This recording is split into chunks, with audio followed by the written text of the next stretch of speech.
Baik, saudara, selamat pagi. Hari ini saya membawakan materi terkait konsideran,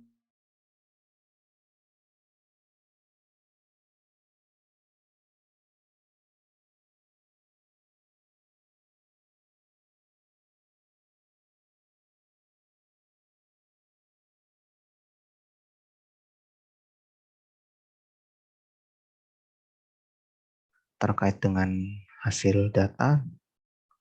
Tentu saudara saya ingin yang kelompok lain bisa memberikan juga tanggapannya dengan baik. Khusus pada materi ini, saya memulai dari konsideran. Konsideran ini memegang peranan penting dalam suatu peraturan perundang-undangan. Dia memegang peranan penting dalam suatu peraturan perundang-undangan, khususnya undang-undang. Sebetulnya apa konsideran? Tentu saudara bisa memahami di setiap pembukaan selalu ada ira-ira dengan rahmat Tuhan yang Maha Esa.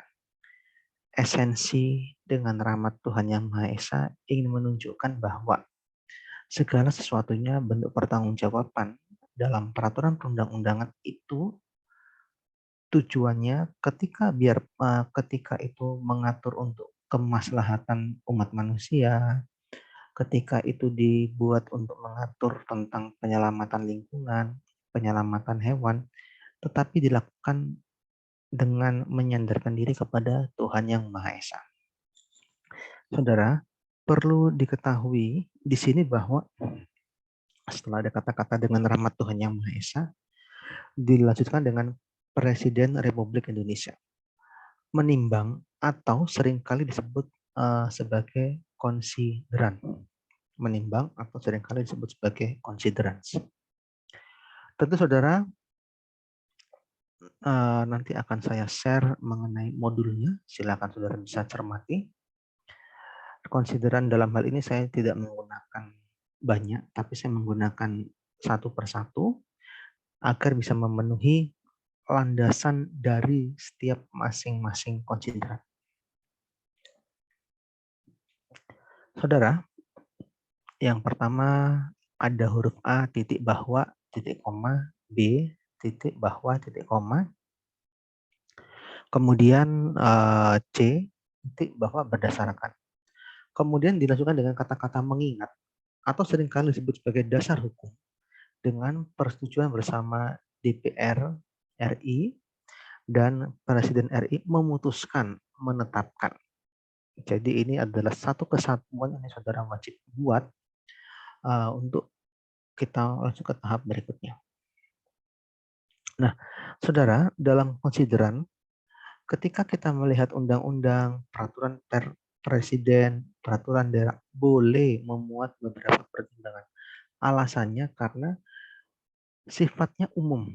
Karena sifatnya umum, sehingga walaupun itu ditujukan kepada satu subjek hukum tertentu, namun dia mengikat semua. Beda saudara dengan peraturan pemerintah, cukup satu pertimbangan karena sifatnya melaksanakan peraturan di atasnya.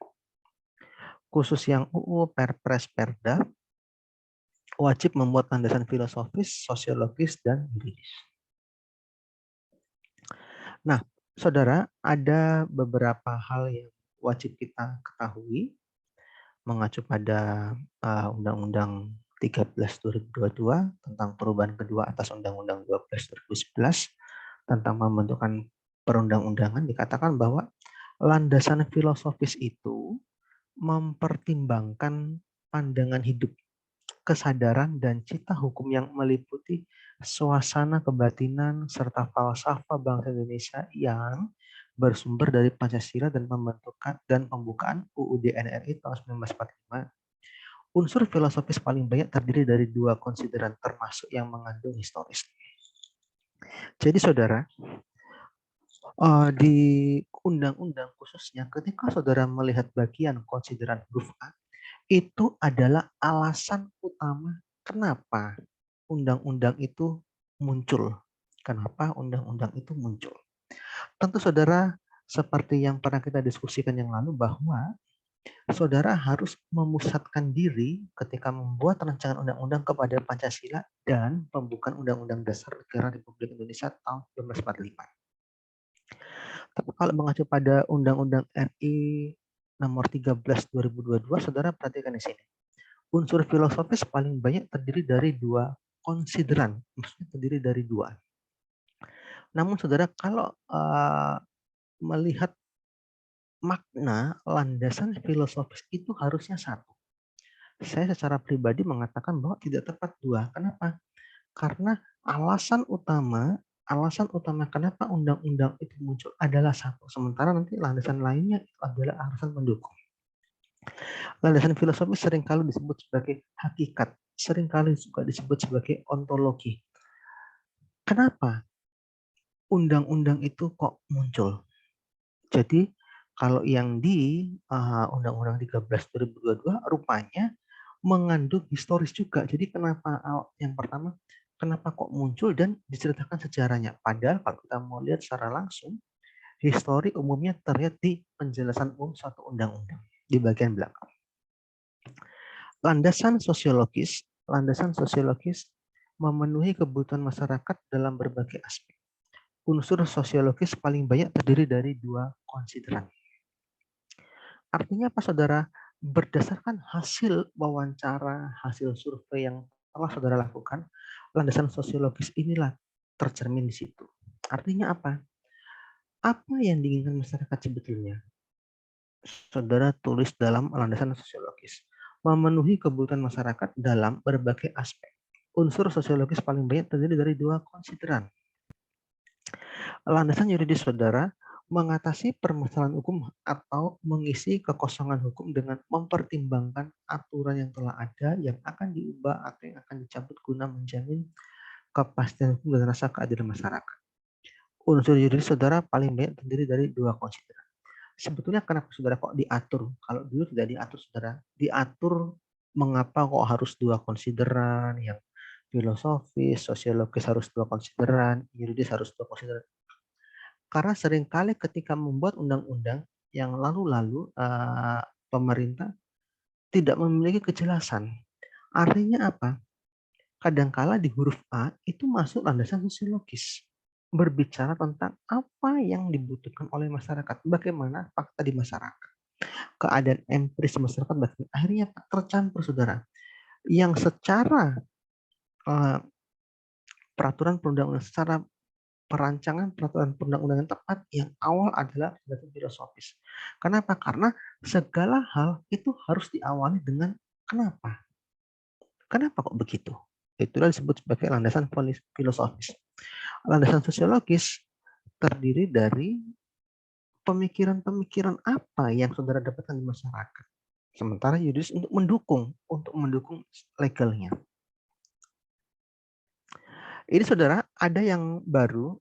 Tentu saya menulis ini dengan Prof. Made. Saya mengkritik bahwa tidak cukup landasan filosofis, sosiologis, yuridis. Kenapa? Karena tidak mempertimbangkan waktu, biaya, padahal dalam membuat rancangan undang-undang itu harus membicarakan efektivitas.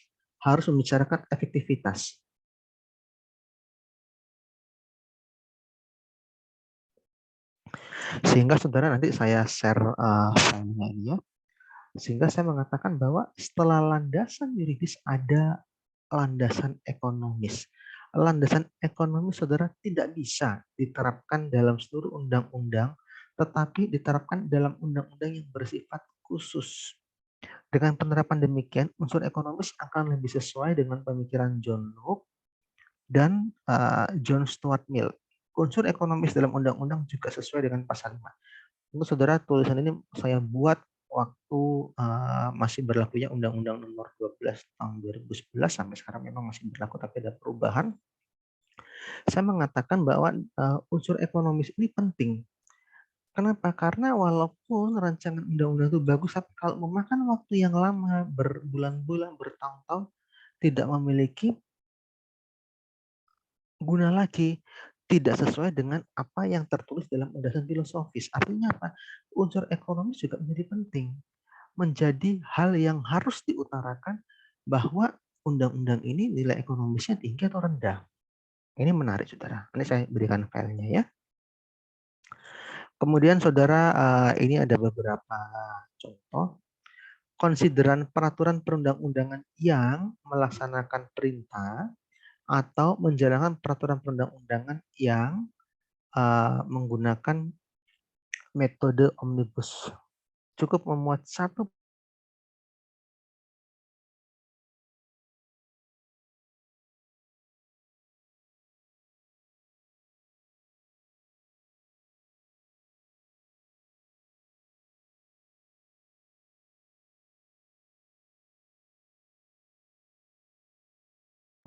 Contohnya PP 37 2021.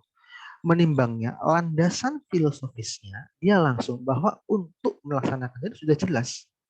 Tidak ada hal-hal lagi yang harus dibicarakan, tapi dia untuk melaksanakan ketentuan pasal 82, pasal 185, Undang-Undang Cipta Kerja perlu menetapkan peraturan pemerintah. Artinya, Mas Saudara, kalau kita melihat dalam bagian konsideran ini ada unsur filosofisnya, landasan filosofisnya, dan langsung landasan yuridisnya. Tidak ada landasan sosiologisnya, saudara. Tidak ada landasan sosiologisnya. Kenapa? Karena tidak dibicarakan.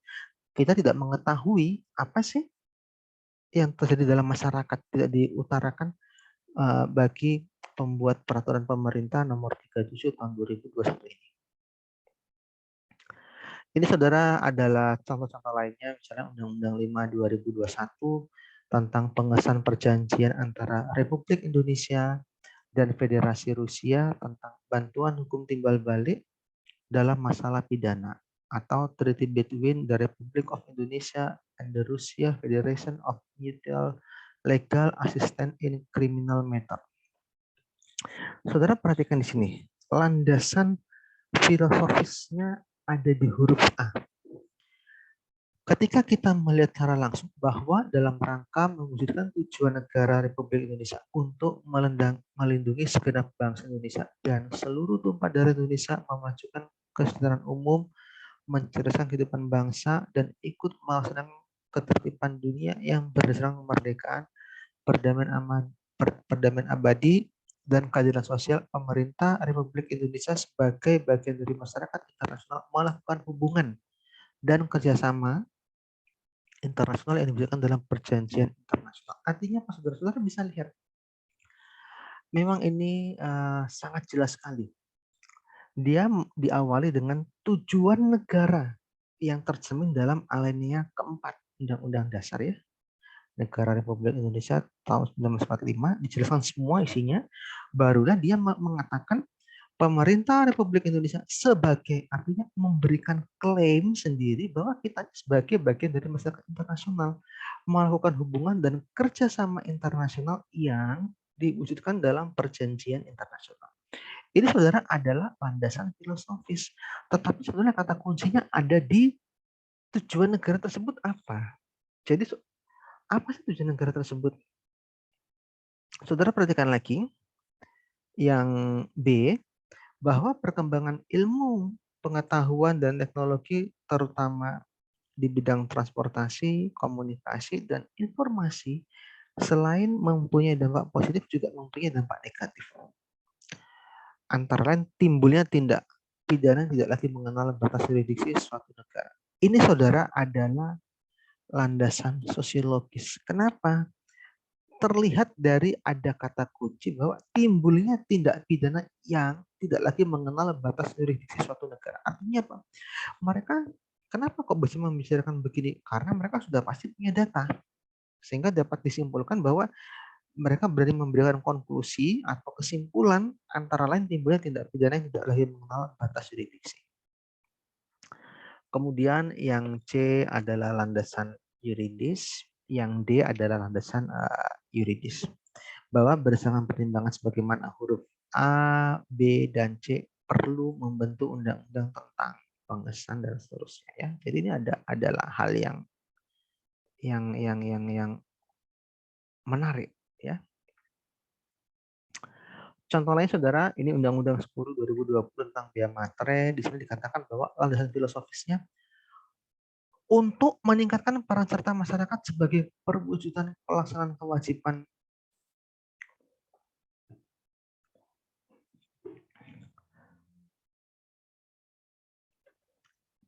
pelaksanaan kewajiban kewarganegaraan secara berkeadilan dan untuk mengoptimalkan penerimaan negara. Dia saudara fokusnya pada perwujudan pelaksanaan kewajiban kewarganegaraan dan perlu upaya penghimpunan dana pembiayaan yang memadai dan mandiri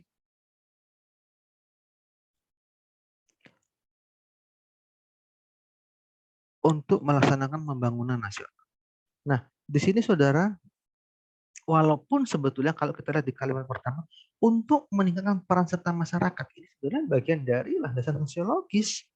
Kenapa? Karena ada kewajiban kewarganegaraan yang bermula dari peran serta masyarakat. Namun dia memberikan suatu percampuran kalimat, saudara lihat di baris akhir, yang bertujuan untuk mencapai kesejahteraan masyarakat Indonesia berdasarkan Pancasila dan Undang-Undang Dasar Negara Republik Indonesia tahun 1945. Artinya apa saudara? Ini menjadi landasan filosofis. Saudara lihat yang B, bahwa untuk menyesuaikan dengan perkembangan teknologi dan komunikasi serta kelasiman internasional dalam kegiatan perekonomian, perlu dibuat ketentuan peraturan perundang-undangan yang memberikan kemudahan dan ketertiban administratif. Artinya apa saudara? Dia telah mengetahui rupanya harus disesuaikan dengan perkembangan teknologi. Kalau enggak, masyarakat tetap tidak bisa maju. Dan ditegaskan lagi, serta rupanya ini menggunakan perspektif masyarakat internasional, serta kelasiman internasional. Ada hal-hal yang terkait dengan hukum internasional, walaupun yang tepat sebetulnya lebih cocok dikatakan kebiasaan internasional. Yang C sudah jelas landasan yuridis bahwa Undang-Undang Nomor 13 Tahun 1985 tentang biaya materai sudah tidak sesuai, sudah tegas, tidak sesuai lagi. Yang D, bahwa berdasarkan pertimbangan sebagaimana maksud dalam huruf A, B, dan C, perlu membentuk undang-undang tentang biaya materai. Ada lagi kan saudara, Undang-Undang Nomor 2 2021 tentang perubahan kedua atas UU Nomor 2 2001 tentang Otsus bagi Provinsi Papua. Kalau ini sudah terlihat sangat jelas saudara, bahwa dalam rangka melindungi dan menunjukkan harkat martabat, memberi afirmasi, melindungi hak dasar orang asli Papua baik dalam bidang ekonomi, politik, perlu diberi kepastian. Sudah jelas saudara, ini betul-betul landasan filosofis. Nah, yang B, bahwa dalam rangka percepatan pembangunan kesejahteraan dan peningkatan kualitas pelayanan publik serta kesinambungan dan keberlanjutan pembangunan wilayah Papua, perlu dilakukan upaya untuk melanjutkan dan mengoptimalkan pengelolaan penerimaan dalam rangka. Artinya mereka sudah mengetahui bahwa pengelolaan penerimaan dalam rangka Otsus ini tidak optimal. Harus terbuka, harus akuntabel, harus efisien, efektif, transparan, dan tepat sasaran. Sementara saudara yang C itu berbicara landasan yuridisnya, bahwa Undang-Undang Nomor 21 Tahun 2021 tentang Otsus bagi Provinsi Papua, kemudian diubah dengan Undang-Undang 35 2008, kemudian dilanjutkan lagi dengan yang paling baru, sehingga dikatakan bahwa negara mengakui dan menghormati satuan-satuan pemerintahan daerah yang bersifat khusus atau bersifat istimewa diatur dengan undang-undang. Artinya dari adalah landasan dikatakan landasan yuridis karena huruf D, bahwa pertimbangan sebagaimana dimaksud dalam huruf A, B, dan C perlu membentuk undang. Sudah jelas perlu. Jadi ada penekanan penguncian kalimat itu ya. Contoh lain lagi saudara, Undang-Undang 4 2021, saudara bisa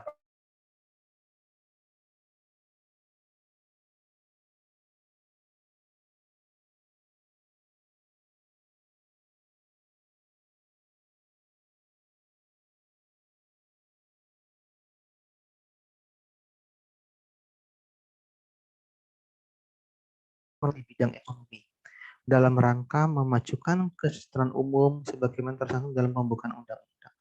Dia sudah jelas, saudara, mengacu pada undang-undang dasar. Sangat filosofis. Kenapa? Untuk mendukung program pembangunan nasional di bidang ekonomi, langsung dikaitkan dengan memajukan kesejahteraan umum sebagaimana tercantum dalam pembukaan undang-undang. Filosofis. Bahwa yang B, bahwa untuk memfasilitasi dan meningkatkan kerjasama transaksi perdagangan melalui sistem elektronik di kawasan ASEAN, salah satu elemen yang disepakati dalam cetak biru masyarakat ekonomi ASEAN 2025 dalam integrasi ekonomi ASEAN melalui penyusunan ASEAN itu adalah berangkat dari apa yang dibutuhkan oleh masyarakat, sehingga dia memunculkan ada kalimat salah satu yang disepakati dalam cetak biru harus jelas landasan sosiologisnya. Yang C, bahwa untuk melaksanakan persetujuan sebagaimana dimaksud dalam huruf B perlu mengesahkan ASEAN seterusnya ya. Ini sudah landasan yuridis. Sebentar saudara, saya akan ganti dulu ya dengan materi berikutnya.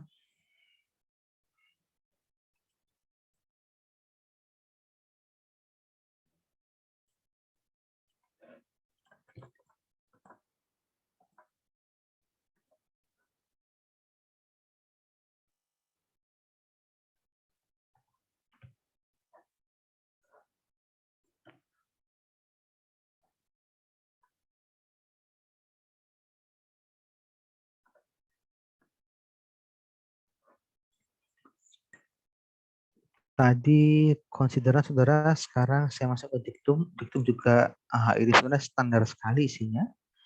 Di mana contohnya Undang-Undang 24 2019 ini kalimatnya sama dengan Undang-Undang 24 2019 tentang ekonomi kreatif dengan persetujuan bersama DPR dan Presiden Republik Indonesia memutuskan. Nanti saudara di sini nama undang-undangnya, undang-undang tentang apa? Menetapkannya undang-undang tentang apa? Sama saudara, Undang-Undang Republik Indonesia Nomor 3 Tahun 2021 tentang pertanggungjawaban atas pelaksanaan anggaran pendapatan dan belanja negara tahun anggaran 2020 juga satu saudara. Menetapkan undang-undang tentang apa? Sesuaikan dengan judul saudara ya. Ini juga sama, peraturan pemerintah juga sama dengan judul. Peraturan Pemerintah Republik Indonesia Nomor 2 2021 tentang penyelenggaraan nama huruf sama saudara, tetap peraturan pemerintah tentang penyelenggaraan nama huruf. Kalau menurut saya itu tidak terlalu sulit ya, tinggal sesuaikan aja. Perpres juga begitu tentang pengelolaan mikroorganisme nomor 1 tahun 2021 tetap sama.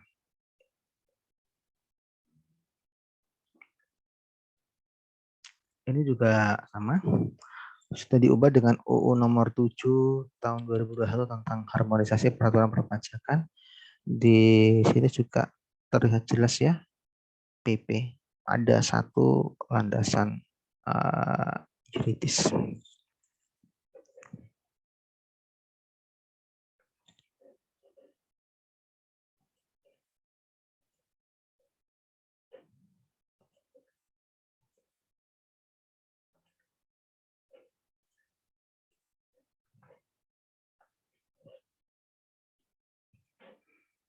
Tadi saudara, saya memberikan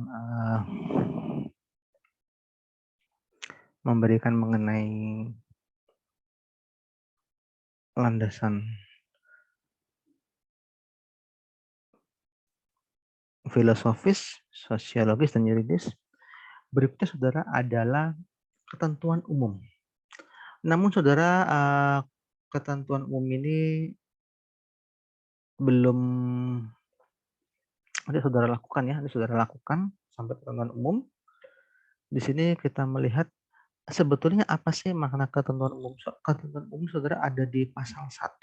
Ada di pasal 1, yaitu berisi batasan pengertian atau definisi.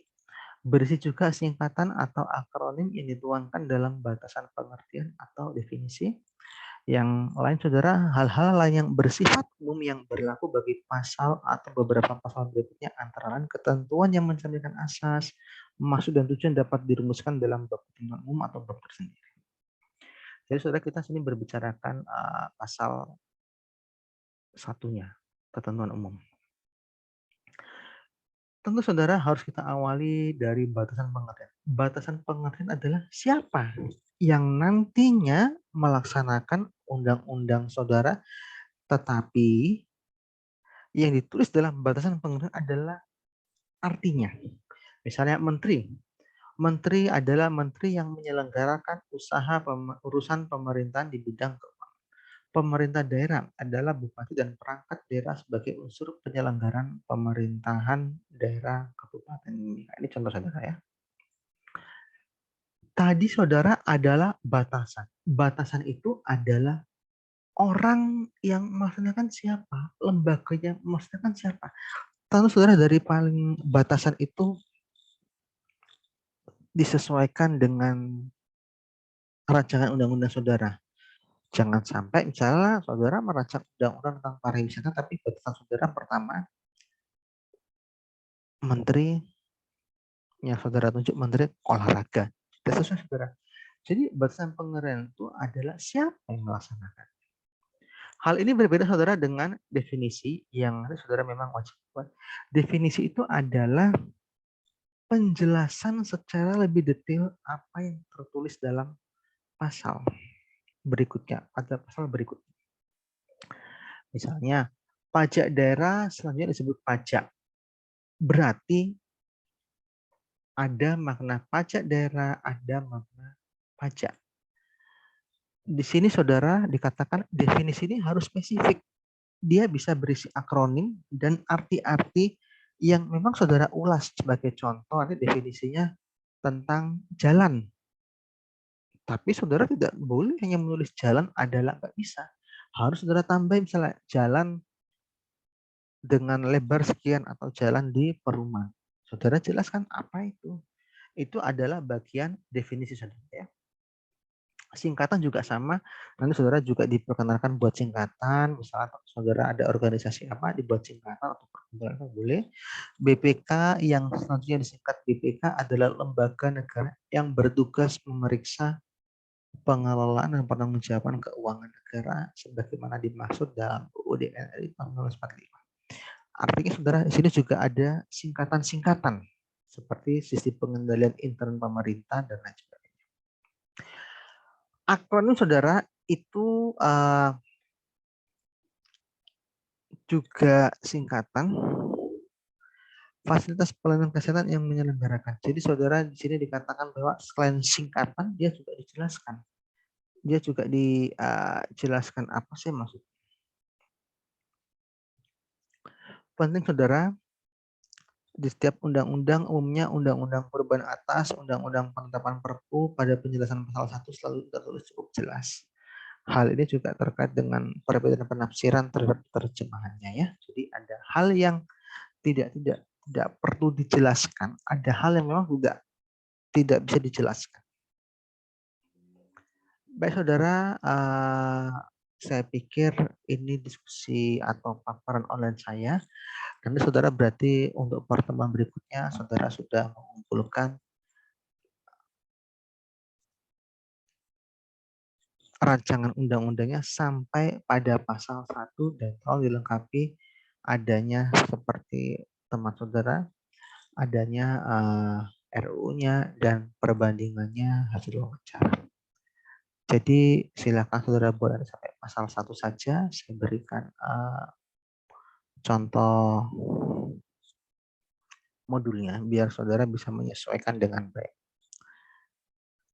Baik, saya ucapkan terima kasih dan silakan jika ada hal yang ingin tanyakan bisa langsung grup. Terima kasih.